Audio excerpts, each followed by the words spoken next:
Hey guys, fresh new video for you guys. I wanted to go over just some basic Photoshop stuff for assignment two as we begin to dive into that. So this is a picture that is what's called a synthetic drawing, right? And so what that means is it's kind of like a diagram that's a little more expansive, where you have kind of a lot of smaller drawings that have been collaged together with text as well as other types of like arrows or maybe lines pointing you here and there, as well as like images, and all of it's kind of collaged together to make a really cohesive like narrative drawing, right?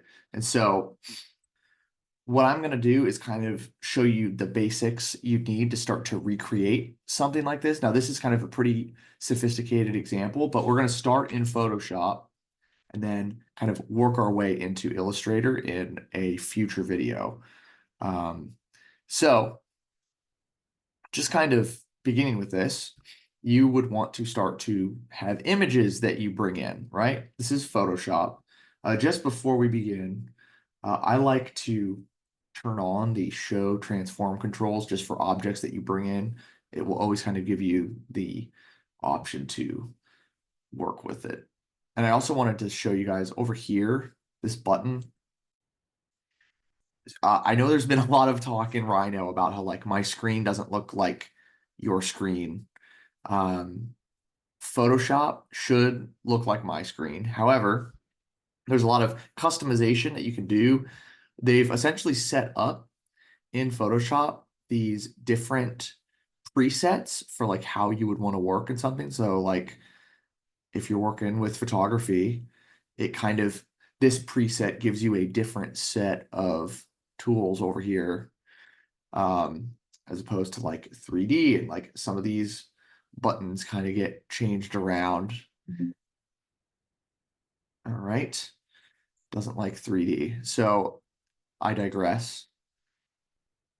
I like to use the essentials, which is like what should be the default for you guys. So I just want you to know that there are different variations, and if your screen looks different, I would reckon that maybe your preset is a little different. But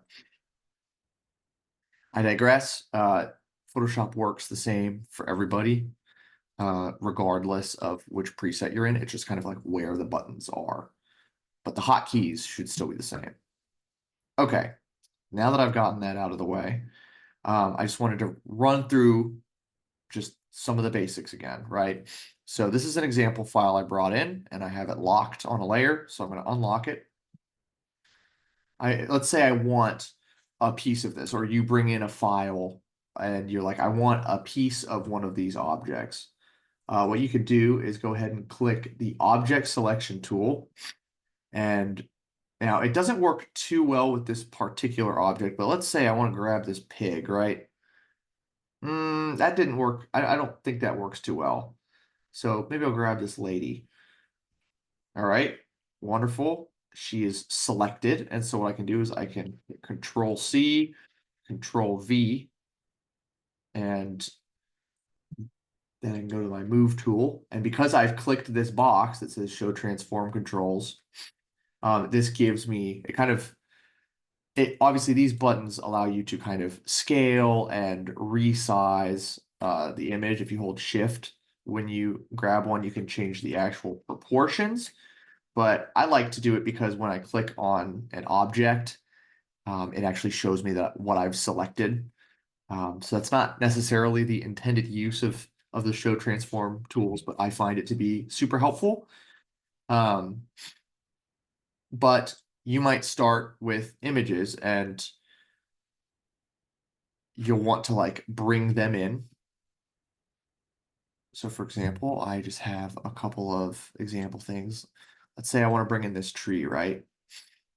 So I bring in this tree and it loads, and that's a little bigger than I want it to be. So I'm going to shrink it down, but oh no, I'm kind of going for an aesthetic that doesn't necessarily have the bright green here. So like, how can I take this tree and desaturate it?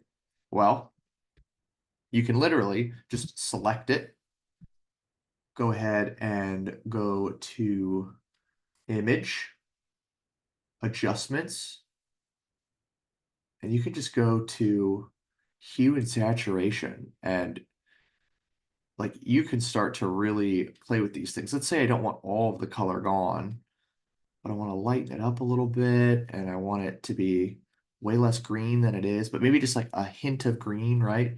So what you can start to have is like a series of images that start to stack on one another. Um, and this is just kind of like an aesthetic, but this is a very good aesthetic to have, where you start to have um, just like you're highlighting certain things, like color is used sparingly in general, and you're using color to maybe like highlight certain aspects or certain things about something, right? So you can manipulate any image you bring in. And then I could bring in that circle. So I have this huge circle, right? But I don't want it to be so big. I can scale it down a couple times. And then I can again start to play with some. Let's say I want to work with some of the options over here. These are called like layer adjustments, right? So I can take these and generally it kind of shows you what is going to happen. Um, well, sometimes it doesn't, but these do some really weird things depending on what you're doing. So like this, it overlays the orange of the circle over top of anything that falls underneath it, right? Um, for example, uh, or you could do like a difference, a Boolean difference kind of thing, but in Photoshop and it's specifically with color. Um, there's all kinds of stuff in here. Hues, saturations. I think it's better just to really like play around with these. A lot of times I will use like a darken um, if I need to do something. Then it will almost kind of like add like a doubling to the image. But then what I can do is let's say, okay, I want this to kind of have like a cut right here where I only want this part to show up, this part of the circle. What I can do is go down to once you click your layer that your object that you want to work with is on. This is kind of like a trim command or like a Boolean difference. You go down to the mask button, right? And it adds a mask to that layer. And so all of a sudden, I'm kind of creating something that's rather pleasing to look at, right? Um, we can take this and let's say I want to adjust that color again. Just desaturate that orange a little bit. Maybe lighten it up a little. And let's say I don't want it to be orange. I can kind of make this whatever color I want right here. But then we're using a color to kind of highlight something, right?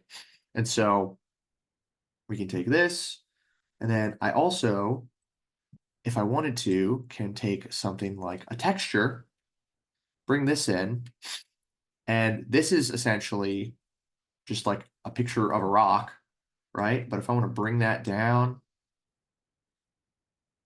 drop the transparency, otherwise known as the opacity, down, maybe to like, that's like a good 29%, where you can start to read this. I can essentially, if I turn off that layer, click this object. If I want to select, get that same selection going, right? What I can do is go back to the texture,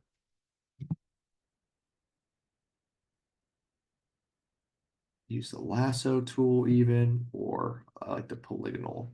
If you hold shift, you can essentially add to your lasso. But we actually want to subtract from our lasso. So you want to hold Alt. You can just kind of subtract out the circular parts. I just want this to be pretty exact, but I'm going fast. Then I have that same selection, but on the texture layer, right? And so what I can do is then again apply a mask to that selection. And all of a sudden, I've kind of set up a nice little template here, right? So I have like, if I want to talk about, oh, maybe this drawing is highlighting like the trees in a landscape. So you have like a tree desaturated with some entourage, like this, in this case, this woman. Then I've created this kind of like a highlighted region with a texture and a color on it. And that's when you can start to then um, add, like text calling out certain things. So if I make a text box, lorem ipsum dolor is our default text, right? Lorem ipsum dolor. So that's wonderful. And so obviously you would pick a better font. And actually, we're going to do a lot of like drawing over images and stuff in Illustrator in our next video.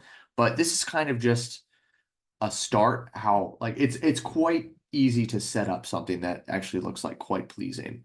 You can then take, I would actually recommend holding off on your text in Photoshop because I think there's more text tools that at least that I prefer in Illustrator, but obviously there's a million different ways to do what you want to do. It really just matters like that the end result is good. So like obviously you can edit this text in many different ways here in Photoshop as well.